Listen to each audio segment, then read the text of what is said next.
So আজকে আরো কয়েকটা অঙ্ক অন রোলস থিওরেম করবো আর কি। হ্যাঁ, তো একই ধরনের প্রশ্ন, কিন্তু যতটা প্র্যাকটিস হবে তত ভালো আর কি। তো নেক্সট যে ফাংশনটা দিয়েছে সেটা হচ্ছে fx is equal to 1 minus x squared। এটা করিনি, তাই না? আমার মনে হচ্ছে যে এখান থেকেই শুরু করতে হবে। -1 less than or equal to x less than or equal to 0 তে যখন থাকবে, আর যখন 0 থেকে π/2 এর মধ্যে আছে, π/2 ইনক্লুসিভ, তখন ফাংশনটা হচ্ছে চেহারাটা নিচ্ছে cos x। So you have to verify whether Rolle's theorem can be applied on this theorem, on this function. আর সেকেন্ডলি যে তোমার যদি অ্যাপ্লাই করা যায় তাহলে একটা c খুঁজে বার করতে হবে in the open interval -1 to π/2, যেখানে ডেরিভেটিভটা 0 হবে ফাংশনের, তাই না? তো আগে ওই একই রকমের অবজারভেশনস গুলো করো, যে তোমার ফাংশনটা polynomial function in the semi-open interval -1 to 0, right? So if you just focus on -1 to 0 open interval, union 0 to π/2, এটাও semi-open, তাহলে এই জায়গাতে তোমার ফাংশনটা পলিনোমিয়াল ফাংশন, রাইট? আর 0 থেকে π/2 তে ফাংশনটা ট্রিগনোমেট্রিক ফাংশন cos x। দুটো সম্বন্ধেই তোমার জ্ঞান আছে যে ওই পলিনোমিয়াল ফাংশনটা continuous, as well as cos x is a continuous function. More, the polynomial function is differentiable in whichever interval you wish to focus on. তো এখানে আমার ফোকাসিংটা কোথায় হবে? Open interval -1 to 0 union 0 to π/2, দুটোই ওপেন ইন্টারভাল। তাহলে আমার যে polynomial function সেটা -1 to 0 তে নিশ্চয়ই করে ডিফারেন্সিয়েবল ও বটে, আর ওপেন ইন্টারভাল 0 to π/2 তে cos x is differentiable. So you don't have to, মানে এতদিনে তো তোমরা এটা একদম প্র্যাকটিসড হয়ে গেছো আশা করা যায়, যে বাকি যে পয়েন্টস গুলো সেগুলো নিয়ে আমাদের চিন্তা করার কোনো জায়গা নেই। The only place where we have to worry, the only point which we have to worry about is যেখানে ফাংশনটা নিজের নেচারটা চেঞ্জ করছে। তো সেই চেঞ্জ করছে কোথায়? at the point 0. So you just check whether it is continuous at 0 or not, differentiable at 0 or not, কারণ ওটা একটা -1 থেকে π/2 এর মাঝখানের পয়েন্ট, সুতরাং ওটাতে দুটোই আমায় চেক করতে হবে। সো ইউ জাস্ট, এখানে তো আমার কোনো ফর্মুলা লাগালে হবে না। সো ফার্স্ট প্রিন্সিপলস থেকে আমি জাস্ট লিমিট এক্সটেন্ডিং টু, স্ক্রিনে দেখতেই পাচ্ছ, হ্যাঁ, যে limit extending to 0 minus f x আর limit extending to 0 plus f x, এই দুটোই কম্পিউট করব। এবারে যখন তোমার এক্সটা 0 থেকে ছোট ভ্যালিউজ নিচ্ছে, তখন ফাংশনের চেহারা হচ্ছে 1 minus x square. So if you take the limit as x tends to 0 minus of 1 minus x squared, you'll get 1. Similarly, তুমি এটাতে আমার বলার কিছু নেই, তাই না? যে just as x tends to 0, 1 minus x squared tends to 1. আর যদি তুমি x কে 0 থেকে বেশি পয়েন্টস গুলো, বড় পয়েন্টস গুলো নিয়ে নাও, তাহলে সেখানে ফাংশনের চেহারাটা cos x. So what you have to check is what is the limit extending to 0 plus cos x, and since cos is a continuous function, this value will be cos 0, so that is cos 1. Sorry, that will be just 1 again. So তোমার at least আমি just repeat করছি so that মানে একেবারে মাথার মধ্যে পরিষ্কার বুঝে ভাবে থাকে আর কি, যে this is what you have proved first. হ্যাঁ, আমার জাস্ট একটু কম লিখতে হবে বলে আমি এটাকে একসাথে ঢুকিয়ে দিয়েছি। প্রথমে তুমি দেখছো যে limit extending to 0 f x exist করছে কিনা, আর সেটা 1 হলো, because left hand limit and right hand limit are both existing and the values are equal to 1. এরপরে তুমি অবজার্ভ করছো যে this is equal to f0, right? Because সেটা কোথা থেকে অবজার্ভ করছো? By looking at what is the value of the function at the point x equal to 0। তো সেটাতে তুমি দেখতে পাচ্ছ যে this limit extending to 0 fx is actually equal to f0, and hence the function is continuous also at x equal to 0. তার মানে এই জায়গাটাতে তুমি already semi open interval -1 to 0 union semi open interval 0 to pi by 2 এই জায়গাটাতে তুমি already কন্টিনিউটিটা check করে নিয়েছো। এবারে তুমি 0 পয়েন্টেও কন্টিনিউটি চেক করলে, তাহলে তোমার প্রুফটা কি হয়ে গেল? The function is continuous on the interval 0 to pi by 2, পুরো ইন্টারভেলের উপরেই কন্টিনিউয়াস হয়ে গেছে। ঠিক আছে? Next thing which we have to check for the validity of applying Rolle's theorem is whether it is differentiable at the point 0 or not. যেটা বললাম, বাকি points গুলো নিয়ে আমার খুব একটা চিন্তা নেই, কারণ ওখানে ফাংশনটা খুব ভালো বিহেভ করছে। Okay, so we will do that. So for doing that, what do you have to do? You have to just write down the difference quotient. তো difference quotient এখানে আমি লিখেছি এইভাবে, fx minus f0 divided by x minus 0. এবার এটার তুমি left hand limit, মানে x যখন 0 থেকে ছোট তখন এই লিমিটটা এক্সিস্ট করে কিনা চেক করবে, আর সিমিলারলি x যখন 0 থেকে বড় তখন তার লিমিট, এই লিমিটটা ক্যালকুলেট করবে, তার মানে রাইট হ্যান্ড লিমিটটা ক্যালকুলেট করবে। So you will check whether these are existing or not. তো যখন তুমি এক্সটা 0 থেকে ছোট ভ্যালিউজ নিচ্ছ তখন তোমার ফাংশনের যে ডিসক্রিপশন সেটা হচ্ছে fx is equal to 1 minus x squared. So that is what you are writing down. Minus f0 is 1, which you have seen, right? That again you are reading from here. যে এখানে x less than or equal to 0 তে 1 minus x squared, so x equal to 0 তে value কি হবে? 1 minus 0 squared, so 1. That is how you read it আর কি। So you get 1 minus x squared minus 1 divided by x. So you compute the check whether you can compute this limit or not. তো কি হবে? 1 minus 1 0 হয়ে গেছে, minus x squared by x, তাহলে তুমি পাচ্ছ limit extending to 0 minus of minus x, because you can cancel out 1x, সুতরাং উত্তরটা আসছে 0. So at least the function is left differentiable at the point 0 and the value of the left derivative is 0. দেখতে পেলে? Very good.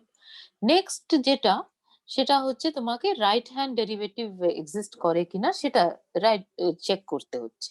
তো right derivative যখন check করছো তখন ফাংশনের চেহারা হচ্ছে cos x when x is greater than 0. So you have to check whether the limit extending to 0 plus cos x minus 1 divided by x exists or not. তো আমরা কি করেছি, এখানে একটু ফর্মুলা লাগিয়েছি।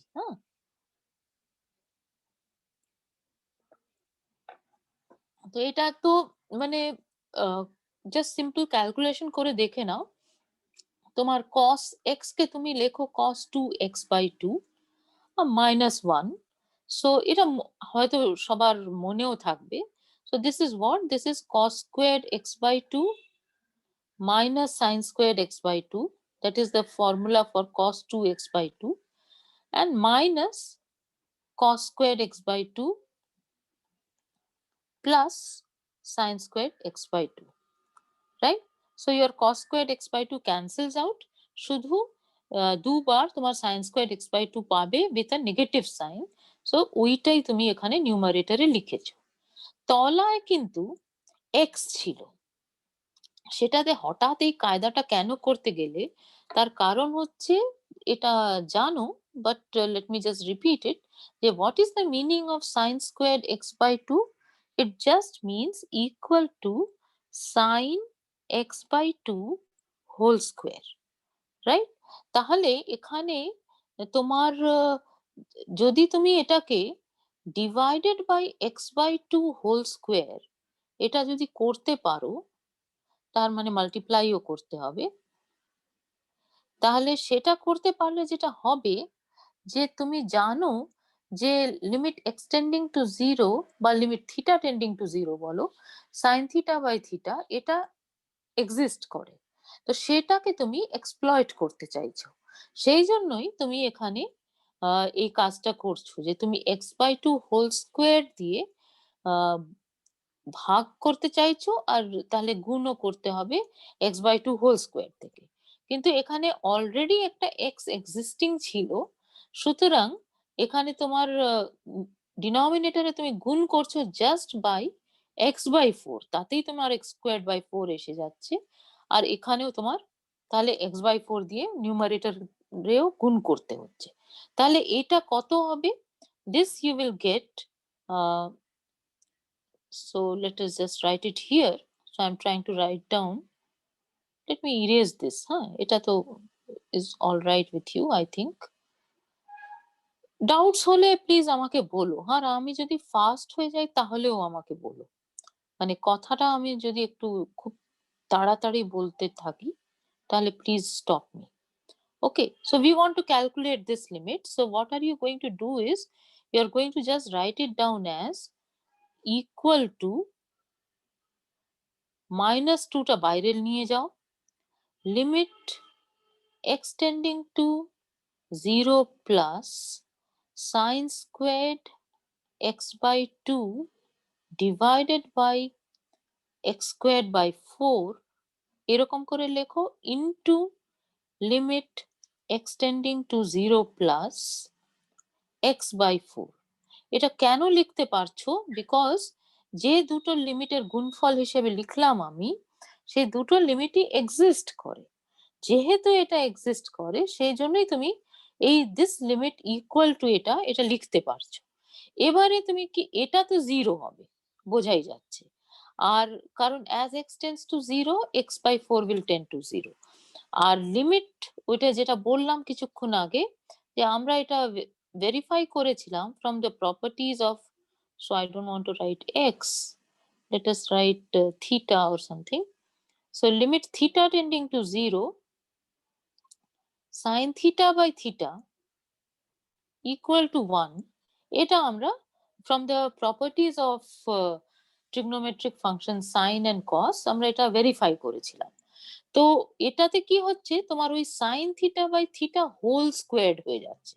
তো যেহেতু এই লিমিটটা ইকুয়াল টু 1, সেই জন্য তুমি limit theta tending to 0 sin theta by theta whole square করলে সেটাও ইকুয়াল টু 1 হবে। That is the logic. হ্যাঁ, মানে এখানে আমার স্কোয়ার রয়েছে কিন্তু অন্য আরেকটা অঙ্কে বা অন্য কোনো একটা পাওয়ার থাকতে পারে, তাহলে আমি ওটাকে এইভাবে অ্যাডজাস্ট করব। জাস্ট সাইন অফ কি এটা এখানে পাচ্ছি সেটার দিকে নজর দিয়ে সেটার অনুযায়ী আমি অ্যাডজাস্ট করব।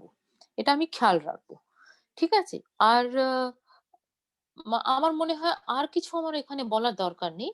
কারণ as x tends to 0, x/2 also tends to 0. So if I write this, that is also all right. আর এটাকেই আমি যদি লিমিট x/2 tending to 0, মানে তুমি যদি একদম এরকম মেলাতে চাও তাহলে limit x/2 tending to 0 plus sin squared x/2 by x²/4 এরকমও লিখতে পারো। আমি সময় নিলাম এখানে এই কারণে যে এই পার্টিকুলার অঙ্কে ঠিক আছে, কিন্তু অন্য জায়গায় যদি ধরো অন্য কোনো একটা পাওয়ার থাকে বা কিছু, আমি কিভাবে ম্যানিপুলেট করব আমি এটা একটু শিখে নেব। It's not such a big deal আর কি। ওকে, সো এইটা কত আসছে? This is equal to -2 into 1 into 0। This is your answer, right? From the algebra of limits. So therefore you get that this limit is also equal to 0. তাহলে কি দাঁড়িয়ে গেল যে রাইট ডিফারেন্সিবিলিটিও আছে at the point 0 R right derivative is also equal to 0. So therefore, since left hand derivative and right hand derivative are equal, so f is differentiable at 0. এটাই তোমার কাছে crucial ছিল। What is the value at 0 এই মুহূর্তে crucial ছিল না, কিন্তু at least you have got this. লাগবে কিন্তু পরে লাগবে। এবারে তোমার রোলস থিওরেমের তাহলে ফার্স্ট কন্ডিশন যেটা, যে function should be differentiable on the close interval -1 to π/2, সেটা হয়ে গেছে।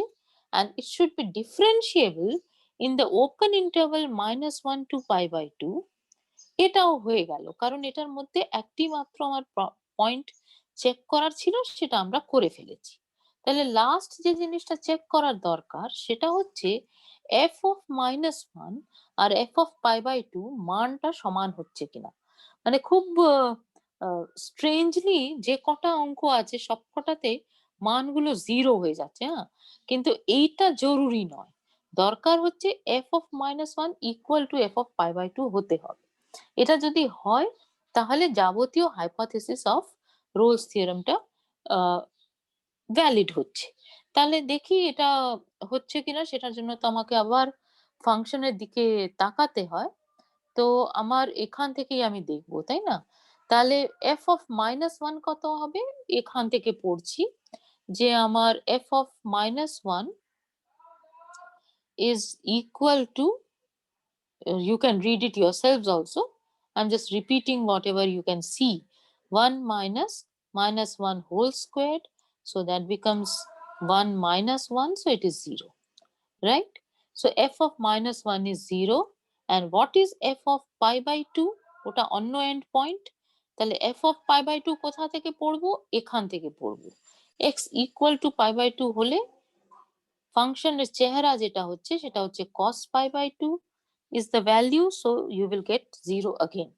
তো আমি এটা কেন এত বারে বারে স্ট্রেস করছি যে যখন এরকম লেখা আছে তার মানে কিন্তু এটা নয় যে তোমার কাছে তোমাকে দুটো ফাংশন দেওয়া হয়েছে। That is not true. তোমার একটাই ফাংশন দেওয়া হয়েছে যার চেহারাটা -1 থেকে 0 তে এইরকম আর 0 থেকে π/2 তে এইরকম। এটা কিন্তু খেয়াল রেখো। এবারে তোমার কোনো একটা নির্দিষ্ট মানে ফাংশন কি মান নিচ্ছে সেটা বার করতে গেলে ওই মানে চেহারাটা কি সেটা দেখে সেখানে পুট করবে, পুট করে সেটাতে ভ্যালুটা ক্যালকুলেট করবে। This is how you do it আরকি। সো আমি দেখতে পাচ্ছি যে এটাও মানে আমার মিলে গেল যে -1 আর π/2 তে ফাংশনের মান সমান হয়ে গেছে। সুতরাং আমার রোলস থিওরেমের যাবতীয় হাইপোথিসিস এখানে ভ্যালিড হয়ে গেছে। দেয়ারফোর এটাতে আমি লাগাতে পারি রোলস থিওরেম। এবার রোলস থিওরেমের কনক্লুশনটা কি? কনক্লুশন হচ্ছে যে there exists a C belonging to open interval -1 to π/2 যেখানে the derivative of f should be equal to 0, right? So what is one value is 0, right? But can you find any other value? এটা ছিল তো, এটা conclusion ছিল যে একটা C পাওয়া যাবে ওপেন ইন্টারভাল -1 থেকে π/2 এর মধ্যে যেখানে f প্রাইম সিটা 0 হবে। তো সেটা আমরা পেয়ে গেছি, আসলে ক্যালকুলেশন করতে গিয়ে দেখতে পেয়েছি যে 0 পয়েন্টেই ডেরিভেটিভটা 0 হচ্ছে। আমি প্রশ্ন করছি যে 0 ছাড়া কি অন্য কোনো পয়েন্ট পাওয়া যাবে? কারণ এখানে কোনো ইউনিকনেস এর বক্তব্য নেই। তো হতেই পারে যে একাধিক জায়গায় হচ্ছে। এটা কি সম্ভব?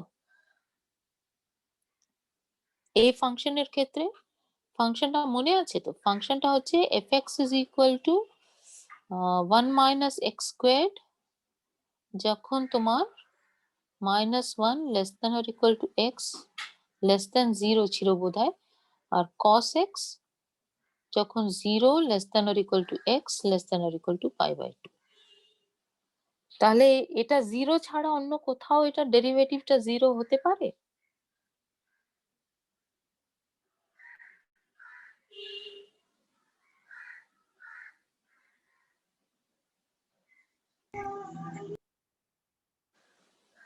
বলো।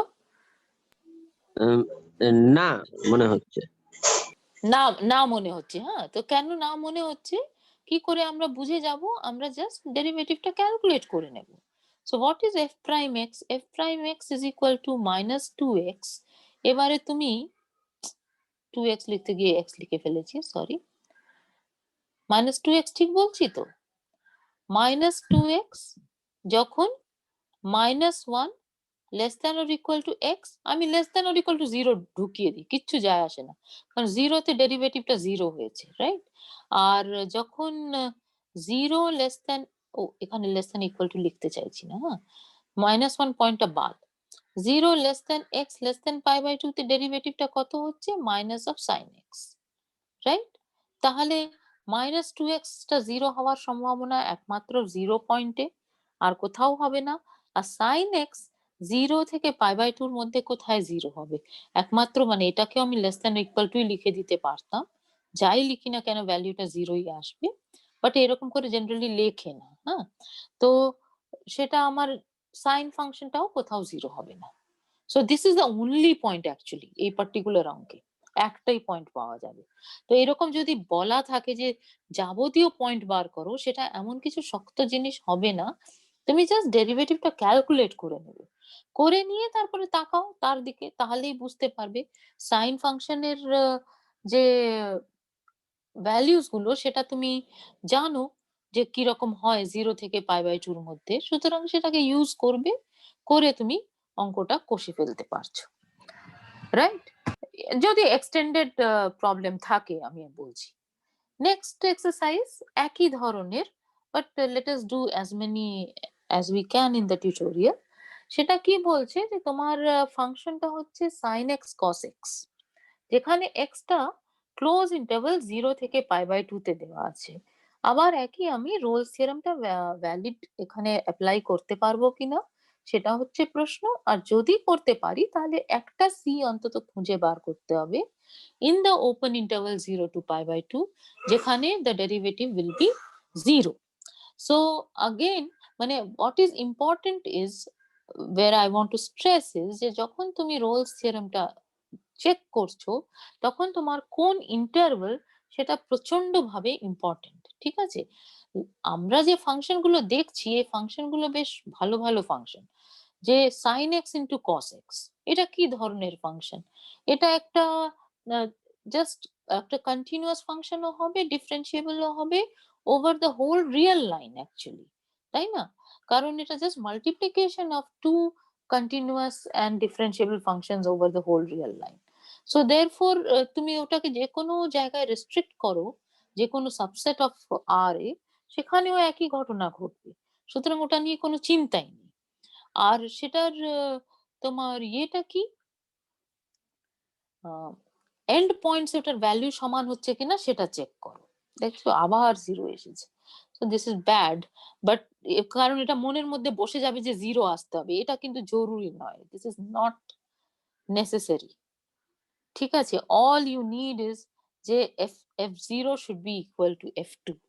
So f0 and f2 are equal here because if you put 0 it will be sin 0 আসার ফলে এটা 0 হচ্ছে। আর π/2 যদি পুট করো তাহলে sin π/2 is 1 cos π/2 is 0. So এই দুটো ভ্যালুই 0 আর π/2 তেই ভ্যালু সমান হয়ে যাচ্ছে। ঠিক আছে? So all the conditions of Rolle's theorem are valid here. So you can apply the theorem. So what is your theorem telling you? That somewhere the derivative should be 0, right? Now what is the derivative? You can compute it any ways you like. কিন্তু এটা তো চোখে দেখেই বুঝতে পারছো যে fx টা আসলে কি? fx টা হয়ে যাচ্ছে equal to half of sin 2x. ঠিক লিখছি? Sin 2x is 2 sin x cos x. So f prime x is going to be equal to how much? It is going to be equal to half into cos 2x. ঠিক লিখছি? আর sin এর মানে তুমি এখানে যদি chain rule লাগাও আর তারপরে multiplied by 2, right? Am I correct? So I don't need this actually. This is not correct. আমি ঠিক বলছি তো f prime x is equal to cos 2x হবে? Is this correct? Yes, ma'am. Okay. So f prime x is equal to cos 2x. So you want যে একটা x চাই 0 থেকে π/2 এর মধ্যে যেখানে cos 2x টা 0 হবে। So cos 2x টা 0 হতে গেলে তোমার কি হতে হবে? cos π/2 is 0. This is what you know, right? তাহলে x যদি তুমি π/4 নিয়ে নাও তাহলে ওখানে তোমার এটা 0 হয়ে যাবে। বিকজ x টা তোমার 0 থেকে π/2 এর মধ্যে আছে। তার মানে থাকার কথা। যেখানে 0 হতে হবে। তার মানে 2x টা কোথায় থাকার কথা? 0 থেকে π/4 এর মধ্যে। আর সেটাতে তুমি দেখতে পারছো আমি কি ঠিকঠাক বলছি না ভুলভাল বলছি? ভুল বলছি না? ভুল বললাম। 2x is between 0 and pi, right? If 0 is less than x is less than pi by 2, then 0 is less than 2x is less than pi. Now I'm correct, right? So you want a value between 0 and pi where cos is 0. So you just check where it will be 0, and you know cos এর values. So easiest way to remember is for me to draw a graph. যে আমি যদি graph draw করি, আমি 0 থেকে pi by 2 তে যদি যাই, তাহলে পাই বাই 2 পয়েন্টে ওটা 0 তে হিট করে, আর পাই এ ওটার ভ্যালু -1 হবে, 0 তে ওটার ভ্যালু 1 হয়। This is my graph of cos in the interval 0 to pi, right? So এখানে তোমার 0টা cos will be 0 when 2x is equal to pi by 2. So 2x is equal to pi by 2 মানে হচ্ছে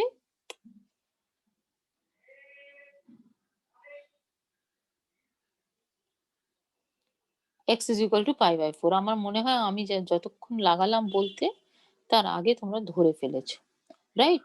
and the issue is যে এখানেও একটাই মাত্র point পাওয়া যাবে, তার বেশি পয়েন্ট পাওয়া যাবে না, because of your property of cos. Is it okay? এটা একটু মিসপ্রিন্ট হয়ে গেছে, হ্যাঁ, এটা থাকবে না। আশা করি ঠিক আছে। হ্যাঁ, তাহলে আমরা নেক্সট অঙ্কে যাই। These are simple problems actually, huh? Examine validity of Rolle's theorem again. Fx is equal to tan x. তো যেটা বলেছিলাম যে তোমার interval is very very important. এখানে ইন্টারভালটা দিয়ে দিয়েছে ক্লোজ ইন্টারভাল 0 টু পাই। তো ক্লোজ ইন্টারভাল 0 টু পাই তে তোমার ট্যান ফাংশনের সম্বন্ধে জ্ঞানটা কি আছে, যে ওখানে একটা ইনফাইনাইট ডিসকন্টিনিউটি থাকে at the point x equal to pi by 2, right? ওটা তোমার লেফট হ্যান্ড সাইড থেকে ইনফিনিটির দিকে টেন্ড করে যাবে, আর রাইট হ্যান্ড সাইড থেকে মাইনাস ইনফিনিটিতে টেন্ড করে যাবে। সুতরাং এই যে point x equal to pi by 2, this is a point of infinite discontinuity of the function fx is equal to tan x, আর সেই পয়েন্টটা এই ইন্টারভালের মধ্যে রয়েছে। সুতরাং এখানে তোমার রোলস থিওরেমটা ভ্যালিড হবে না। এটাই হচ্ছে এটার উত্তর। এটা যদি তোমার একটু অন্যরকম কিছু একটা ইন্টারভাল দিয়ে দিত, suitable interval, say suppose for example তোমার যদি -π/4 থেকে π/4 এইরকম একটা জায়গায় যদি দিয়ে দিত, তাহলে তুমি তাও কিছু একটা বলার চেষ্টা করতে পারতে। কিন্তু সেখানে যেটা হতো, যে সেখানে কন্টিনিউটি হতো, differentiability on the open interval -π/4 to π/4 সেটাও হতো, কিন্তু এন্ড পয়েন্টসে ইকুয়ালিটি হতো না, রাইট? কারণ tan অফ -π/4 তা কত বলতে পারবে?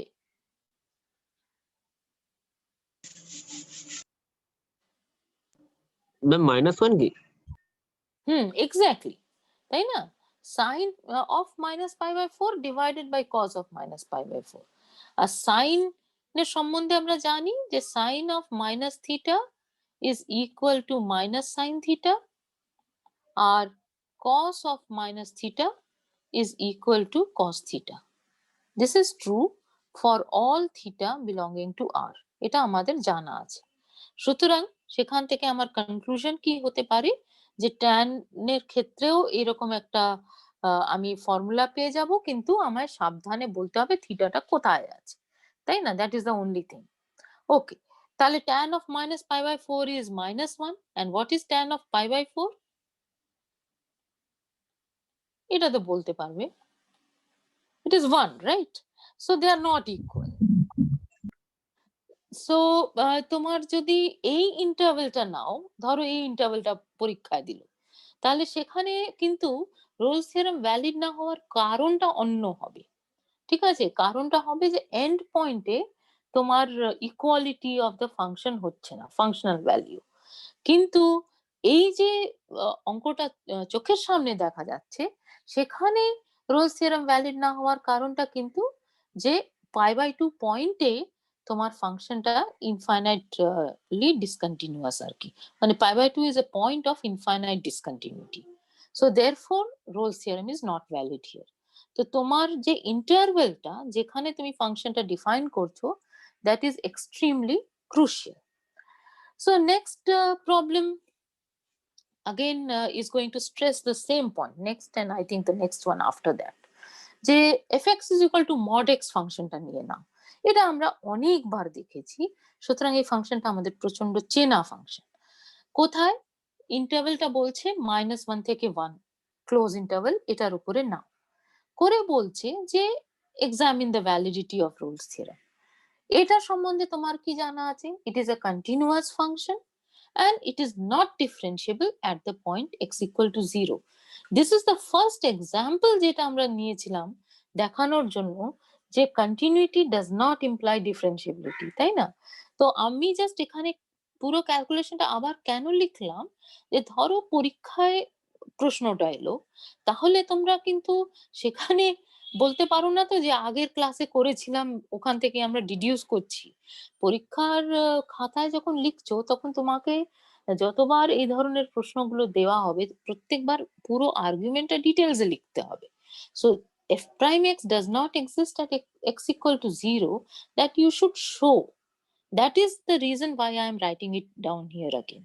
কিন্তু এটা তোমরা অলরেডি দেখে ফেলেছো যে তোমার একটা ভি শেপেড কার্ভ হয়, আর 0 পয়েন্টে তোমার, so I am just drawing it very রাফলি, এরকম একটা জিনিস হয়, তাই না? So y equal to x লাইনটা অন দ্য পজিটিভ অ্যাক্সিস, ওইদিকে গ্রাফটা পাওয়া যায়, আর y ইকুয়াল টু -x এটা গ্রাফ পাওয়া যায় অন দ্য নেগেটিভ অ্যাক্সিস। তাহলে এইদিকে স্লোপটা -1 হয়, এদিকে স্লোপটা অ্যাব্রাপ্টলি চেঞ্জ করে 1 হয়ে যায়। সুতরাং 0 পয়েন্টে তোমার ডেরিভেটিভটা এক্সিস্ট করে না, এটাই হচ্ছে ইস্যু।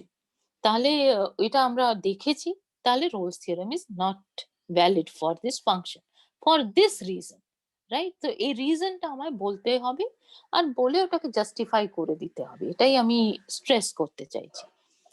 আর এখানে এন্ড পয়েন্টে কিন্তু মানটা সমান হচ্ছে, এটা খেয়াল করো, f of -1 is equal to f of 1, right? So that is perfectly all right, but the other part is causing a problem because at x equal to 0 f prime x is not existing. ওকে, আমি যদি first যাই please আমাকে থামিয়ে দিও, হ্যাঁ? মানে আমি just বলে যাচ্ছি, but so where is the next problem?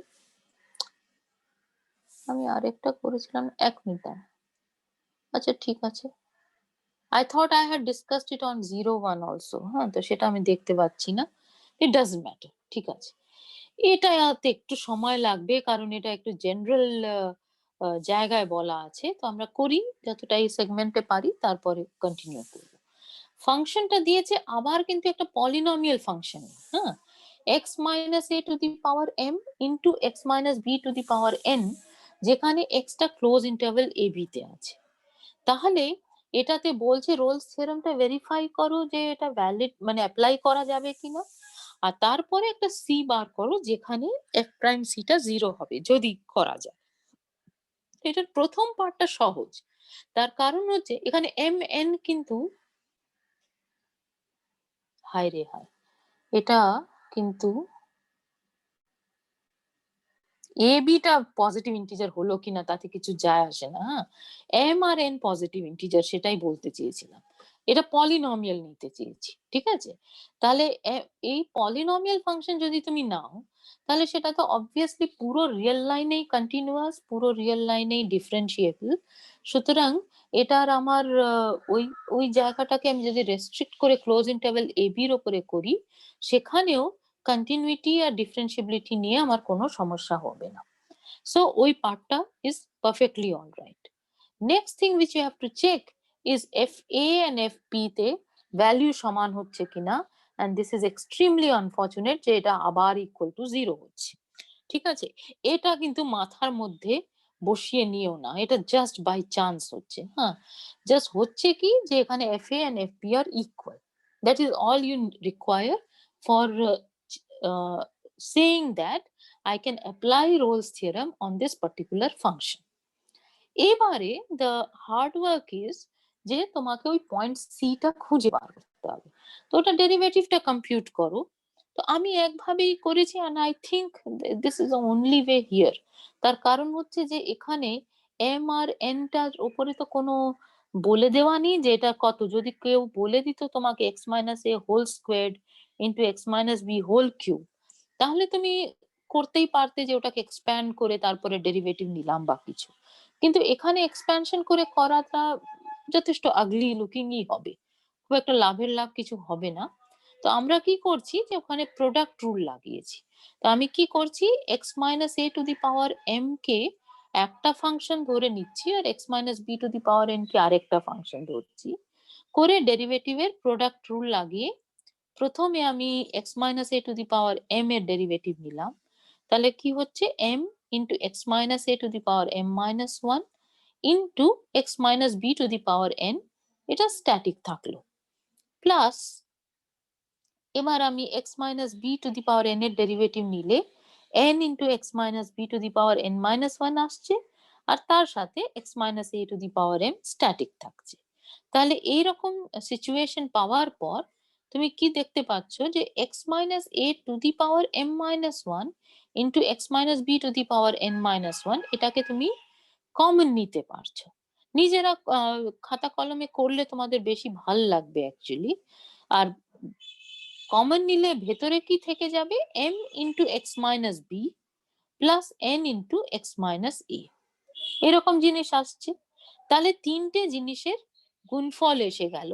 এটাকে আমি আবার একটু সাজিয়ে নিয়েছি, কারণ আমি এক্স এর মানগুলো চাইছি, তো যেখানে ডেরিভেটিভটা জিরো হবে সেই জন্য আমরা এটাকে কি করলাম, m plus n into x করলাম মাইনাস এম বি, আর এখানে মাইনাস এন এ দুটোই মাইনাস আছে, সুতরাং minus m b plus n a, minus সাইনটা কমন নিয়ে নিয়েছো। তো দিস ইজ অল এখানে করেছো। এবার এটা ইকুয়াল টু জিরো হতে হবে, আমি এখানেই করে দিচ্ছি। হ্যাঁ, তো এটা ইকুয়াল টু জিরো হতে গেলে তোমার কি কি হতে পারে, তিনটে নাম্বারের গুণফল। এটা জিরো হতে গেলে কি হতে হয়, এক্স ইকুয়াল টু এ হতে পারে, এক্স ইকুয়াল টু বি হতে পারে, অথবা x is equal to m b plus n a divided by m plus n হতে পারে। ঠিক আছে, এবারে এক্স ইকুয়াল টু এ আর এক্স ইকুয়াল টু বি আমি নেব না। কেন নেব না, কারণ আমাকে রোলস থিওরেম অনুযায়ী সি খুঁজে বার করতে হবে in the open interval a to b, right? So আমি সেই জন্য, যেখানে f prime c is zero, সেই জন্য আমি এ আর বি বাদ দিচ্ছি আর এই পয়েন্টটা নিচ্ছি। ঠিক আছে, তাহলে এই পয়েন্টটা তোমার কেন থাকবে বিটুইন এ এন্ড বি, এটা কি বুঝতে পারছো? তোমার m b plus n a টা হচ্ছে m plus m a plus n এর থেকে বড়, আর m b plus n b থেকে ছোট। ঠিক বলছি? Yes Yes. ইয়েস। তাহলে এম প্লাস এন দিয়ে ভাগ করে দাও, a is less then m b plus n A,